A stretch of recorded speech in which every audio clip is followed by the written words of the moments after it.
Welcome. SLST নিয়োগ সংক্রান্ত আপনাদের কয়েকটি জিজ্ঞাসা বা কয়েকটি কমেন্টের আজকে আমি উত্তর দেব। মানে বেশ কিছু প্রশ্ন বা কমেন্ট আমি একাধিক জনের কাছ থেকে আমার ভিডিওতে আপনারা করেছেন, অনেকে আমাকে হোয়াটসঅ্যাপ করেছেন।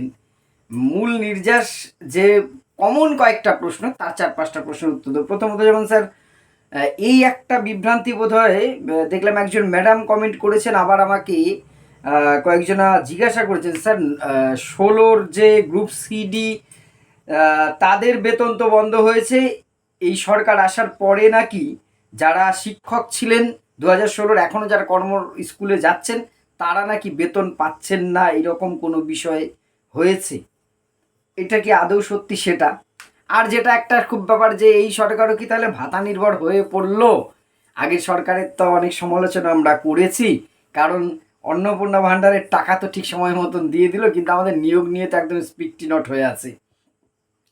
9-10-এর ইন্টারভিউ আদৌ হবে? হলে কবে শুরু হতে পারে? ওয়েটিংদের কাউন্সিলিং কি হবে একাদশ দ্বাদশে? সেমলি নবম দশমের ক্ষেত্রে একাদশ দ্বাদশ স্পেসিফিক জিজ্ঞাসা করেছে। এই কয়েকটি বিষয় একটু আপনাদের সামনে আলোচনা করব, আপনারাও মতামত জানাবেন। প্রথমে বলি যে স্যালারি নিয়ে যে মন্তব্যটা বা যে বিষয়টা ঘুরে বেড়াচ্ছে সোশ্যাল মিডিয়াতে, নিশ্চয়ই চর্চার জায়গা কারো কারো হয়েছে বলেই আমাকে এতজনা জিজ্ঞাসা করেছেন। অন্তত 5জন কিংবা 6জন দেখলাম এই বিষয়টা জিজ্ঞাসা করেছেন বা তাদের মতামত জানতে চেয়েছেন। আমার প্রশ্ন হচ্ছে, এমন কোনো বিষয় কিন্তু এখন অবধি ঘটেনি। 2016-র যোগ্য শিক্ষক যারা 31 অগাস্ট পর্যন্ত স্কুলে যাচ্ছেন সুপ্রিম কোর্টের নির্দেশ অনুযায়ী, তাদের কিন্তু বেতন যেভাবে পাচ্ছিলেন তারা পাচ্ছেন। আমার নিজের বিদ্যালয়ে সহকর্মী আছেন, আগের স্কুলের বেশ কয়েকজন আমার সহকর্মী ভাই বোন আছেন, বা তাছাড়াও আমার পরিচিত বিভিন্ন জন আছেন, তাদের কারোরই কিন্তু নতুন করে আর বেতন বৃদ্ধি হয় নাই। হ্যাঁ, যারা স্কুলে যেতে পারবেন না, অর্থাৎ টেন্টেড, চিহ্নিত টেন্টেড যারা, তারা তো স্কুলে যাওয়া বন্ধ করেছে, তাদের বেতন বন্ধ হয়েছে। শুধু তাই নয়, তারা যত বেতন পেয়েছেন উইথ ইন্টারেস্ট, সেই টাকা পাই করি মিটিয়ে দিতে হবে কোর্টকে, এবং এটা সঠিক আমি মনে করি। এই নিয়ে অনেক বিতর্ক হতে পারে। শুধু তাই নয়, যারা চাকরিটা বেঁচেছে তাদের কান মূলে তাদের পয়সাটা নিয়ে তারপরে গারদে ঢুকিয়ে রাখা উচিত। তবে নতুন করে কারোর বেতন বন্ধ হয়নি। এবার আসি গ্রুপ সিডি। হ্যাঁ, গ্রুপ সিডি স্তরের কেউই স্কুলে যাচ্ছেন না, কেউই বেতন পাচ্ছেন না। অযোগ্যরা যেমন টেন্টেড যারা, তারাও পাচ্ছে না। তার মধ্যে যারা টেন্টেড নন, স্বচ্ছতার সাথে স্বচ্ছতা আর নিজেদের ক্ষেত্রে তারা অবশ্যই স্বচ্ছ, নিয়োগটা অস্বচ্ছ হলেও, যারা কোনো রকম দুর্নীতি না করেও চাকরি পেয়েছেন নিজ যোগ্যতা, এমন সংখ্যা কিন্তু ছিল। 100% সবাই দুর্নীতি করে পেয়েছে এটা অন্তত আমি বিশ্বাস করি না, ডে 1 থেকে আজও করি না। সেখানে কিন্তু যোগ্য অযোগ্য কেউই বেতন পাচ্ছে না, এটা ঠিক। এইটা কিন্তু নতুন সরকার এসে আলাদা করে বন্ধ করেছে তা নয়, এটা প্রথম থেকেই বন্ধ আছে।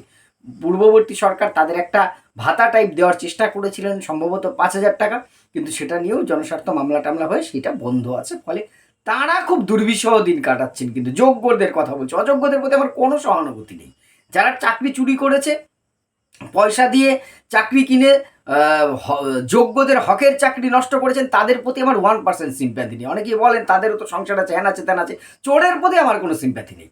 তাতে আপনারা আমাকে বিরূপ মন্তব্য করতেই পারেন। অন্তত শিক্ষা জগতে যারা চুরি করেছেন, সে আমলা হোক, কোনো সরকারি লোক হোক তখনকার সময়ের, বা যারা প্রার্থী, তারা বেতন কিন্তু সেই চোরগুলোর সাথে সাথে যারা যোগ্য, আমাদেরই তখনকার সহকর্মী বা এই পোস্টে ছিলেন, সত্যি এটা দুর্ভাগ্যের। তারা নতুন করে বন্ধ হয়নি, তাদের আগেই বন্ধ হয়েছে, তারা পাচ্ছেন না। আশা করি এটা ক্লিয়ার করতে পেরেছি। ভাতাই কি সব? দেখুন, আমি অনেকবার একটা কথা বলেছি আগে, যে আমাদের সিস্টেমের কাছে সরকারে কোন দল আসলো গেল সেটা বড় কথা নয়। সিস্টেমের কাছে শিক্ষাটা 4th সাবজেক্ট। আমরা যেমন এইচএসে 4th সাবজেক্ট নিতাম, পড়লেও হবে না পড়লেও হবে, ফেল করলে কিছু যায় আসে না। টোটাল শিক্ষাটাই আমাদের সিস্টেমের কাছে সারা দেশে যেন দিন দিন শিক্ষা ব্যবস্থাটাই 4th সাবজেক্ট হয়েছে। ওইটা অতটা গুরুত্ব নয়, অন্যান্য জিনিসগুলো গুরুত্ব। খুব স্বাভাবিক। সিস্টেমটা কেউ এসে রাতারাতি বদলে দেবে এইটা আপনি আশা করবেন না। তবে আমাদের একটা ট্রেন্ড আছে জানেন তো, আমরা সবাই, আমি ব্যক্তিগত স্তরে বলছি, আমরা ভাবি কোনো একটা জায়গায় যাওয়ার আগে আমি যে এই সিস্টেম পাল্টে হ্যান করবো ত্যান করবো। আমরা এক জায়গায় যাই, যে সিস্টেমটা না পাল্টাতে পারি, কী করি বলুন তো? নিজেকেই পাল্টে সিস্টেমের ভিতরে ঢুকে যাই। নিজেকেই পাল্টে বেঁকিয়ে চুড়ে সেই সিস্টেমের ভিতরে ঢুকে যাই। এটা আমাদের একটা সহজ উপায়। সিস্টেম পাল্টানো কঠিন, নিজেকে বরঞ্চ সিস্টেমের ভিতরে ঢুকে নেওয়াটা সহজ। দেখবেন খুব সব ক্ষেত্রে আপনাকে দিয়ে বিচার করুন না, আমরা নিজের সমালোচনা আসুন দেখলেই বুঝতে পাবো। আমাদের এটা একটা ট্রেন্ড। আমি আশা করবো এই সরকার তা করবে না, আমার বিশ্বাস আশা। আমি আগেও বলেছি, প্রথম দিন থেকে অকারণ সমালোচনা করা আমার উদ্দেশ্য নয়। ভরসা আশা করতেই হবে। যদি ভরসা ভঙ্গ হয় সেক্ষেত্রে অবশ্যই সমালোচনা করব, কারণ কারো কাছে তো আমাদের দাদন নেওয়া নেই। ফলে সেই জায়গাটা নিয়ে আমাদের কোনো আলাদা করে দায়বদ্ধতার জায়গা নেই। দায়বদ্ধতা আছে শিক্ষার প্রতি, শিক্ষা জগতের মানুষ হিসেবে আমাদের প্রত্যেকেরই।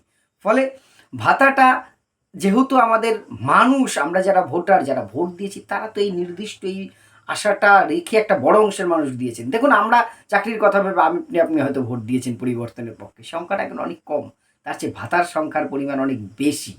ফলে গণতন্ত্রে বলে না, মেজরিটিকেই বেশি গুরুত্ব দেওয়া হয়। মেজরিটি আপনার থেকে তারাই কিন্তু সংখ্যায় বেশি, সংখ্যার দাম এখানে খুব বেশি। যাই হোক, ভাতাটা দিচ্ছে ঠিক আছে, তা নিয়ে আলাদা জায়গায় সমালোচনা হতেই পারে। আমি আমার একটি অন্য ইউটিউব প্ল্যাটফর্মে আমি সমালোচনা করি, আপনারা অনেকে দেখেন, সেই সমালোচনাটা থাকবে, ঠিক কি ভুল।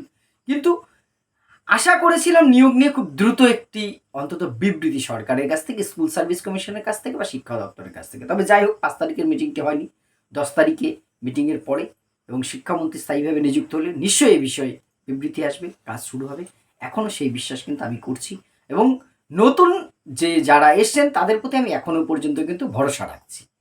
আপনারা বিরূপ মন্তব্য এটা নিয়ে অন্তত করবেন না, আপনি এই দলের নাকি, আমি সেটা নয়। নতুন যদি অন্য কোনো দলও ক্ষমতায় আসতো আমি সেটাই বলতাম না। এবার পুরনো দলই যদি নতুন করে ফিরতো, অবিশ্বাসের জায়গাটা থাকতো, কারণ তাদের 15 বছর পরীক্ষিত হয়েছে। একটা নতুন ব্যবস্থার মধ্যে যারা এসছেন তাদের প্রতি সমর্থন আমি এখনও রাখছি। দেখা যাক কি দাঁড়ায়। আশা করছি নিয়োগের বিষয়ে আপনাদের অবগতি করা হবে। যাক, ভাতা খাতা ছাতা হোক, তার সাথে অন্তত এই শিক্ষিত বেকার ছেলে মেয়ের কথা ভাবা হোক, আর সমগ্র মানুষের শিক্ষাটাকে ভাবা হোক। 9-10-এর ইন্টারভিউ হবে তো হবে, অবশ্যই হবে।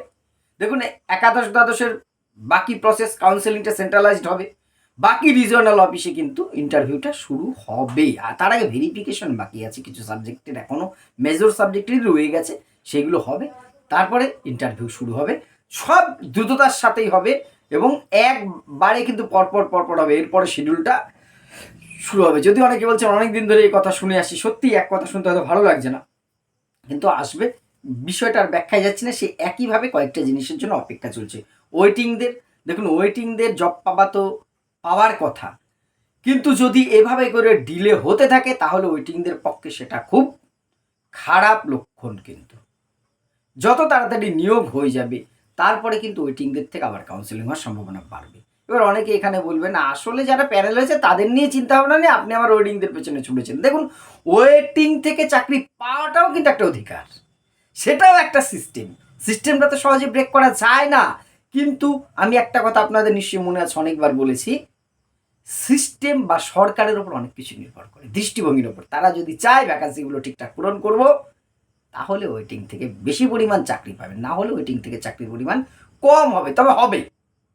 এখন গভর্নমেন্টের পলিসি যে এইটা যা আছে আছে, কোর্টের নির্দেশে হোক, আমি ভ্যাকান্সিগুলো হাতে থাক, যতটা সম্ভব এসএলএসটি 3-4 এইভাবে পরপর আমি যাব। হতে পারে এটা গভর্নমেন্টের পলিসি, কি হবে সেটাই যে জন্য ওই মিটিংটার অপেক্ষায় আছি। দেখা যাক, তখন হয়তো আরও একটু বিস্তারিত বলতে পারবো। আপনাদের মতামত, আমার ভুল ত্রুটি, সমালোচনা অবশ্যই কমেন্ট বক্সে করবেন। ধন্যবাদ।